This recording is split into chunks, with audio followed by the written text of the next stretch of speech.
UP board class 10th subject math exercise 7.4 चल रही थी, आज ये स्टार्ट होगी। तो निर्देशांक ज्यामिति की इससे पहले की एक्सरसाइजें मैं आप लोगों को करवा चुका हूँ और आज इसका क्वेश्चन नंबर 1। तो क्वेश्चन नंबर 1 में क्या कहा है, क्वेश्चन पढ़ दे रहा हूं पहले। क्वेश्चन नंबर 1 में कहा है बिंदुओं A 2, और B 3, 7 को जोड़ने वाले रेखाखंड। तो ये जो रेखाखंड है ये दो बिंदुओं को जोड़ने से प्राप्त हो रहा है। ये कोई रेखाखंड है, मान ले रहा हूं ये भी कोई रेखाखंड है। ये दो बिंदुओं को जोड़ने से मिल रहा है। वो बिंदु कौन कौन से हैं वो भी लिख रहा हूं। ए के निर्देशांक है 2, -2 और बी के निर्देशांक है 3, 7 को जोड़ने वाले रेखाखंड को रेखा जिस अनुपात में विभाजित करती है उसे ज्ञात करो। अब इस रेखाखंड को एक रेखा निकल गई काट कर। ये कोई रेखा है, ये कोई रेखा है, ये एल कोई रेखा है और इसका समीकरण भी दिया हुआ है। रेखा का समीकरण है, इस रेखा का समीकरण है 2x + y -4 = 0। तो कह रहे हैं ये रेखा इस रेखाखंड को किस अनुपात में काट रही है। मान ले रहा हूं m1 अनुपात m2 के अनुपात में विभाजित कर रही है बिंदु P पर। तो ये जिस अनुपात में विभाजित कर रही है उस अनुपात को ज्ञात करो, मीन्स m1 अनुपात m2 ज्ञात करो। ठीक, तो मैंने मान लिया कि ये रेखा इस जोड़ने वाले रेखाखंड को m1 अनुपात m2 के अनुपात में विभाजित कर रही है। तो इस P बिंदु के निर्देशांक कितने होंगे। जैसे इसके निर्देशांक X Y में कह दूं तो x के लिए हम लोगों ने सूत्र पढ़ा है, x बराबर m1 x2 + m2 x1 upon m1 + m2। ये सूत्र पढ़ा है हमने। ठीक, तो X का यदि मैं मान निकालना चाहूं तो मान निकाल सकता हूं। m1 ये वाला निर्देशांक x1 y1 है और ये वाला निर्देशांक x2 y2 है। तो इस P पॉइंट के निर्देशांक x2 के स्थान पर 3, तो 3m1 तो ये हो जाएगा प्लस m2 तो ऐसा ही, और x1 के स्थान पर 2 अपॉन m1 + m2। तो X का मान यहां से निकल के आ जाएगा 3m1 + 2m2 upon m1 + m2। ये आ गया, ये P बिंदु के लिए x निर्देशांक आ गया निकल के। अब मैं y निर्देशांक भी निकाल ले रहा हूं। y के लिए भी सूत्र यही होता है, लेकिन y में होता है m1 y2 + m2 y1 upon m1 + m2। तो Y का मान m1 के स्थान पर तो m1 ही रहेगा और y2 के स्थान पर 7 + m2 ऐसा ही, y1 के स्थान पर -2 अपॉन m1 + m2।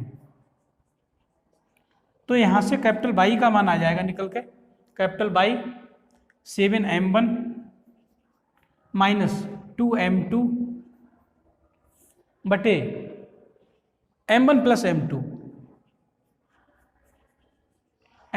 m2। ठीक, तो ये y का मान आ गया, ये x का मान आ गया, मीन्स इस P पॉइंट के निर्देशांक आ गए निकल के। आगे आप ध्यान दें, ये जो x, y निर्देशांक है ये इस रेखा पर स्थित है। रेखा कौन सी है, रेखा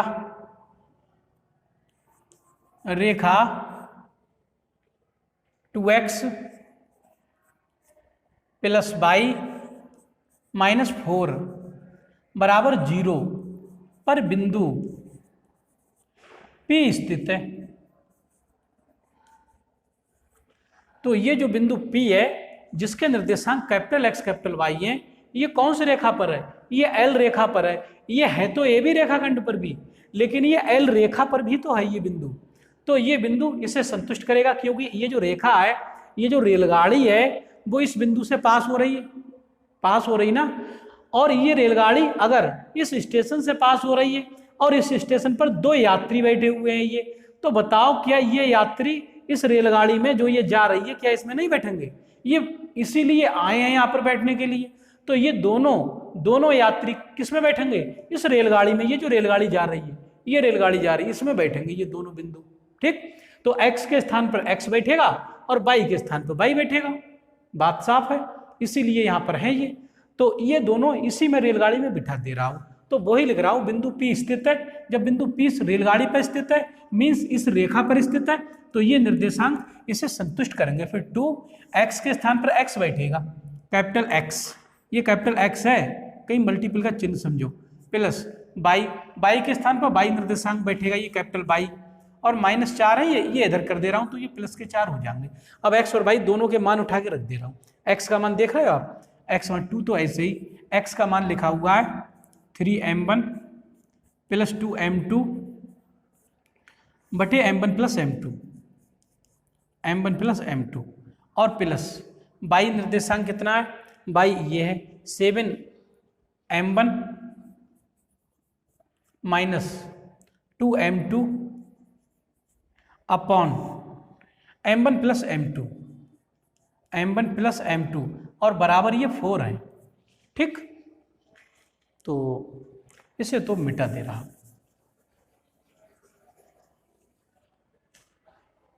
अब इसे हल करे ले रहे हैं, ध्यान दें, इसमें पूरी समीकरण में मैं मल्टीप्लाई करा दे रहा हूं m1 + m2 से। m1 + m2 यहाँ भी है, m1 + m2 यहाँ भी है, तो मल्टीप्लाई करा दूंगा, तो ये यहाँ से कैंसिल हो जाएंगे, तो इसकी मल्टीप्लाई करा दे रहा हूँ अंदर। पहले मल्टीप्लाई करा दे रहा हूँ m1 + m2 से। जब m1 + m2 से इसमें मल्टीप्लाई होगी तो इस m1 + m2 से m1 + m2 कट जाएगा, ये रह जाएगा 2 3m1 और प्लस 2m2, ये रह जाएगा। इसमें मल्टीप्लाई होगी m1 + m2 से, मल्टीप्लाई होगी तो m1 + m2 से m1 + m2 कट जाएगा, ये रह जाएगा 7m1 - 2m2 बराबर यहाँ से 4, इसमें भी मल्टीप्लाई होगी m1 + m2 से, तो ये मिल जाएगा 4m1 + m2। तो मैंने इस पूरी समीकरण में m1 + m2 से मल्टीप्लाई करा दी, ये तो कट गया m1 + m2 से, इसमें मल्टीप्लाई हो गई।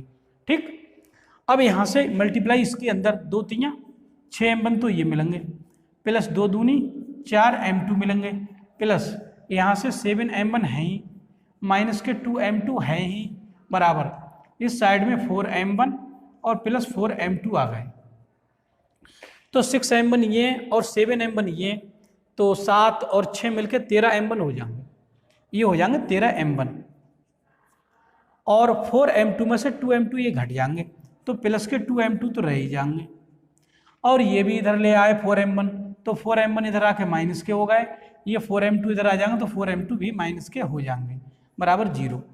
तो यहाँ से 13 में सॉरी ये 13m1 में से 4m1 कम हो जाएंगे, तो कितने मिलेंगे, 13 में से 4 घटा दो तो 9m1 रह जाएंगे, तो यहाँ लिखे दे रहा हूँ 9m1, ये रह जाएंगे, और 4m2 माइनस के 2m2 प्लस के, तो यहाँ से 4m2 में से 2m2 घट जाएंगे, तो माइनस के तो बचेंगे 2m2, तो ये माइनस के मिलेंगे 2m2 बराबर उस साइड में कुछ नहीं मिलेगा। ठीक, तो ये आया निकल के। तो यहाँ से 9m1 की यदि मैं बात करूँ, 9m1 बराबर ये उस साइड में चले जाएंगे, तो 2m2 हो जाएंगे इस साइड में जाकर, 2m2 प्लस के हो जाएंगे। ठीक, तो ये 9m1 = 2m2, m1 को तो यहीं रखा, और ये m2 गुणा के है ना इसमें, तो ये नीचे ले आए m2 यहाँ, तो ये इक्वल यहाँ से 2 और ये गुणा के m1 में 9 जो लगे हुए हैं वो नीचे आ गए, तो m1 और m2 का अनुपात आ गया, इसलिए m1 अनुपात m2 जो होगा वो होगा 2:9, तो ये होगा 2:9 के रेशियो में ये लाइन इसे डिवाइड कर देगी। ठीक, तो ये 2 और 9 का अनुपात दिखा रही है, 2 और 9, 2:9 के अनुपात में ये रेखा इसे काटते हुए निकल जाएगी रेखाखंड के लिए। तो यही निकलवा रहे थे, तो वो निकल के आ गया। तो मैं समझता हूँ अब ये क्वेश्चन आप लोगों की समझ में आ चुका होगा। ये 9 है, 9। तो हमने कुछ नहीं किया, माना m1 अनुपात m2 के अनुपात में डिवाइड करती है, बिंदु P के निर्देशांक xy सपोज कर लिए थे, तो xy के मान निकाल लिए और वो ला के समीकरण में रख दिए, वहां से m1 m2 को निकाल लिया। ठीक, तो इस क्वेश्चन में कुछ नहीं था, मैं समझता हूँ अब ये आप लोगों की समझ में आ चुका होगा। तो आज की इस वीडियो में इतना ही। वीडियो को लाइक कर दें, चैनल को सब्सक्राइब कर लें और मेरे द्वारा पढ़ाई जाने वाली इस वीडियो को यार दोस्तों में भी शेयर कर दिया करो, जिससे गरीब और कमजोर वर्ग के छात्र भी इस निःशुल्क और सस्ती और मुफ्त शिक्षा से लाभान्वित हों और भविष्य में एक अच्छे गणित छात्र के रूप में जाने जा सकें। तो इस वीडियो में इतना ही। धन्यवाद।